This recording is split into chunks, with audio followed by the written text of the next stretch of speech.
out at any reasonable hour. You've got a bicycle." Said Ann Veronica, and then went on. "I want to be taken seriously. A girl at my age is grown up. I want to go on with my university work under proper conditions, now that I've done the intermediate. It isn't as though I haven't done well. I've never muffed an exam yet. Roddy muffed too." Her father interrupted. "Now look here, Veronica, let us be plain with each other. You are not going to that infidel Russell's classes. You are not going anywhere but to the Tredgold College. I've thought that out, and you must make up your mind to it. All sorts of considerations come in. While you live in my house, you must follow my ideas. You are wrong even about that man's scientific position and his standard of work. There are men in the Lowndean who laugh at him, simply laugh at him. And I have seen work by his pupils myself that struck me as being, well, next door to shameful. There's stories, too, about his demonstrator, Cape something or other. The kind of man who isn't content with his science and writes articles in the monthly reviews. Anyhow, there it is. You are not going there." The girl received this intimation in silence, but the face that looked down upon the gas fire took an expression of obstinacy that brought out a hitherto latent resemblance between parent and child. When she spoke, her lips twitched. "Then I suppose when I have graduated I am to come home."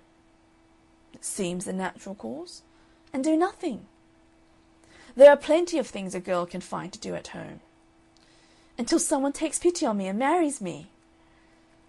He raised his eyebrows in mild appeal. His foot tapped impatiently, and he took up the papers. "Look here, father," she said, with a change in her voice. "Suppose I won't stand it?" He regarded her as though this was a new idea. "Suppose, for example, I go to this dance." "You won't." "Well," her breath failed her for a moment. "How would you prevent it?" she asked. "But I have forbidden it," he said, raising his voice. "Yes, I know, but suppose I go?" "Now, Veronica, no, no, this won't do. Understand me. I forbid it. I do not want to hear from you even the threat of disobedience." He spoke loudly. "The thing is forbidden." "I am ready to give up anything that you show to be wrong." "You will give up anything I wish you to give up." They stared at each other through a pause, and both faces were flushed and obstinate. She was trying by some wonderful, secret, and motionless gymnastics to restrain her tears. But when she spoke her lips quivered, and they came. "I mean to go to that dance," she blubbered. "I mean to go to that dance. I meant to reason with you, but you won't reason. You're dogmatic." At the sight of her tears his expression changed to a mingling of triumph and concern. He stood up, apparently intending to put an arm about her, but she stepped back from him quickly. She produced a handkerchief, and with one sweep of this and a simultaneous gulp had abolished her fit of weeping. His voice now had lost its ironies. "Now, Veronica," he pleaded, "Veronica, this is most unreasonable. All we do is for your good.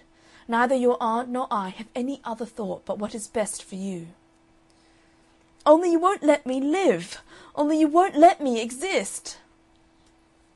Mr. Stanley lost patience. He bullied frankly. "What nonsense is this? What raving? My dear child, you do live, you do exist. You have this home, you have friends, acquaintances, social standing, brothers and sisters, every advantage. Instead of which, you want to go to some mixed classes or other and cut up rabbits and dance about at night in wild costumes with casual art student friends and God knows who. That isn't living. You are beside yourself. You don't know what you ask nor what you say. You have neither reason nor logic. I am sorry to seem to hurt you, but all I say is for your good. You must not, you shall not go. Of this I am resolved. I put my foot down like adamant. And a time will come, Veronica, mark my words, a time will come when you will bless me for my firmness tonight. It goes to my heart to disappoint you, but this thing must not be." He sidled toward her, but she recoiled from him, leaving him in possession of the hearth-rug. "Well," she said, "good night, father." "What?" he asked. "Not a kiss?" She affected not to hear. The door closed softly upon her. For a long time he remained standing before the fire, staring at the situation. Then he sat down and filled his pipe slowly and thoughtfully. "I don't see what else I could have said," he remarked. End of chapter 1.